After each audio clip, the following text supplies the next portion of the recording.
evening and thanks for joining us tonight for 23 ABC News at 6. I'm Jessica Harrington. Tonight's top stories. A local woman says she was stopped at a red light in downtown when a man walking across the street jumped on her vehicle. That woman speaking out, plus the new video of the incident and what we're learning about the investigation. Allison? And we continue to track those spring-like temperatures for the rest of the work week, but a big cool down on the way this weekend. I have your full forecast when 23 ABC News at 6 starts right now.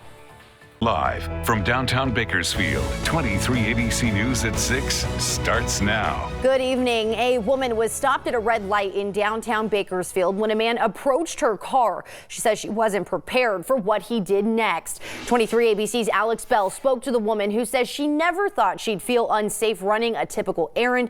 Alex joins us live from downtown where the incident happened. Alex? Yes, Shelly Karlovsky was at the intersection where I'm at right now, which is right behind me on 18th and Union, and she was picking her granddaughter up from dance class when an unknown man in the crosswalk jumped on top of her vehicle and stomped out her windshield, scaring her and her 8-year-old granddaughter that was in the front seat. You know, I'm born and raised in Bakersfield, grew up on the east side, went to Foothill. I'm aware of my surroundings at all times. I'm pretty vigilant. I would never think coming to a stop sign that I would have someone randomly jump up on it and bash in my windows and not be able to call 911 and get help. Last Friday, Shelly Karlovsky said she picked up her 8-year-old granddaughter from a dance lesson in downtown Bakersfield around 8:30 at night. She was here at the corner of 18th and Union at a stoplight when a man approached her car. In surveillance video obtained by 23 ABC, you can see the man here approaching her car. We came to the stoplight and a man was crossing it, and when he got in the middle of the stoplight, he just turned around and stared at us, and he looked drunk or high. She thought that the man would continue walking, but when her light turned green, he started talking to her. I kind of beeped my horn, like move out of the way, and he started laying up my car. Karlovsky said she honked at the man, and that's when he jumped up on the hood of my car and just started bashing it in with his foot. In the surveillance video, you can see the man right here on top of her car. Her windshield shattered as he kicked it in, and her granddaughter was sitting in the passenger seat, screaming in fear. Windshield shattered. He continued. I rolled my car so it would make him lose balance and fall off. He did fall off, went down to the ground, got up and continued walking on 18th Street. Karlovsky said she pulled into a nearby restaurant, Casa Munoz, and immediately called 911 and then her husband. She said dispatch asked for details about where the man was going and what he looked like. I thought they were sending out a patrol car. But the police never came. I called the cops back and said, hey, I'm going to be here. And they said, well, you know, you can go on home if you want. And I said, well, my windshield's shattered. I don't want to drive all the way home. They called about 2 hours later and said, do you want us to come out and take a report? And I said, no, I'll do it online. Because, 2 hours later, the guy's gone. He was walking, but they never came. She said the man didn't appear homeless and he was dressed, button-up shirt, tucked in, belt. She also said that Union is getting worse. I'm not bashing on the cops. I know their hands are full. I know we don't have enough patrol cars. It's just sad that this day and age, you're on your own. You're on your own out here. 23 ABC did reach out to the Bakersfield Police Department, who said they are investigating the incident. And as for Shelly and her granddaughter, she said they were shaken up, but they are tough women. But for now, reporting live in downtown Bakersfield, I'm Alex Bell for 23 ABC News, connecting you. Alex, thanks for that. We want to turn now to the details on the 2 Bakersfield restaurants closed by Kern County Public Health Services for sewage and vermin violations. Village Grill Cafe in downtown Bakersfield and India Bistro on Ming Avenue both closed Monday. Village Grill received a score of 58% and India Bistro received a score of 45%. According to Public Health, inspectors found an active cockroach infestation and food being stored in a way that would allow cross-contamination. At India Bistro, inspectors found overflowing sewage in drains and sinks, backflow issues, and an accumulation of dust and grease on fans and exhaust hoods. The restaurant also did not have an environmental health permit posted or food handler certificates. The restaurants will reopen after they pass a new health inspection. New developments tonight, all concerning the 5th District Court of Appeals ruling that a 2015 Kern County oil and gas permitting ordinance was based on a flawed study and violated the state's environmental law. The Kern County Chief Administrative Officer now responding. Ryan Alsop saying, quote, today the 5th District Court of Appeals ordered Kern County to set aside its oil and gas EIR's certification. We are still reviewing and considering the court's full ruling at this hour, and we'll have more to say tomorrow.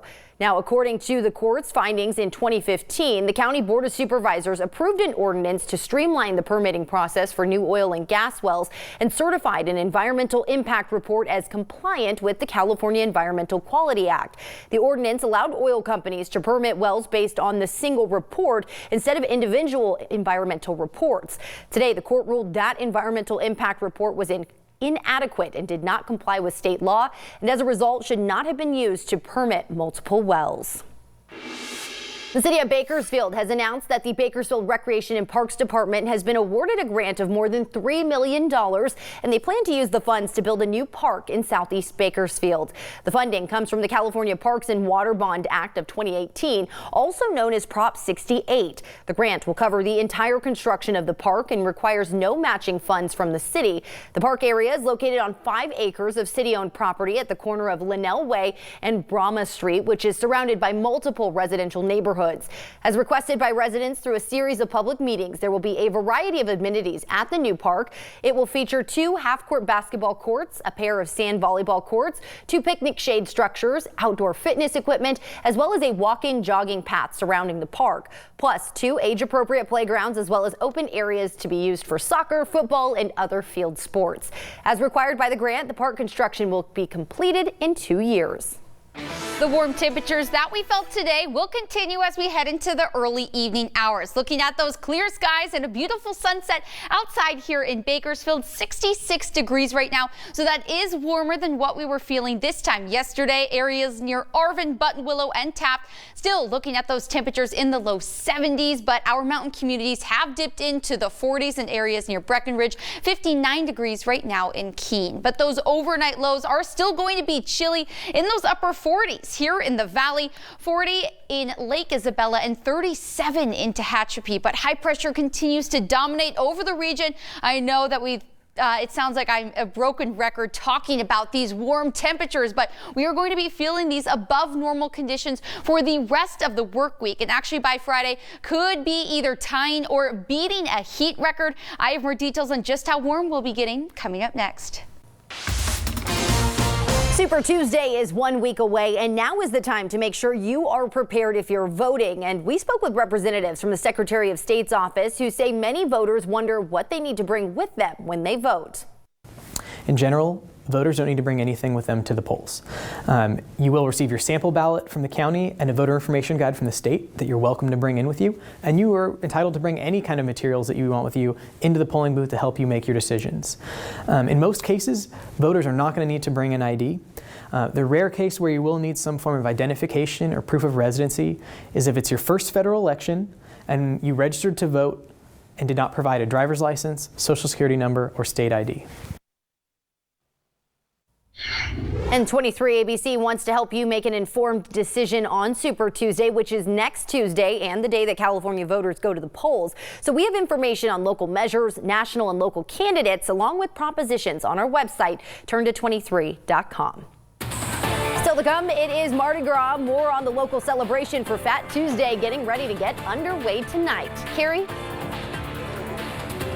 Fast Track Lamont is asking you, are you faster than a 5th grader? And I'm here to test it out to see if we're faster than a 5th grader. That's coming up in sports.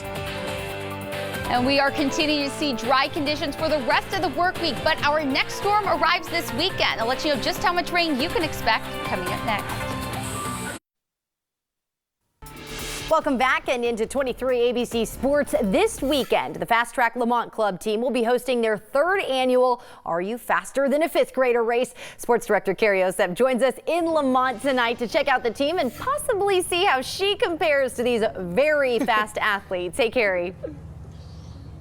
Hey Jess, so you mentioned here I'm in Lamont with the fastest kids in Kern County, and of course we're here with the head coach and the guy who started it all, Carl Hatley. And Carl, thank you so much for joining me, and I want to first start with, why did you want to start this organization, Fast Track Lamont? I saw it as an opportunity for the kids to get an experience beyond just competing locally. So they're able now to go to national championships all over the United States. And speaking of national championships, we had some of these runners win some medals back in December. Can you tell me about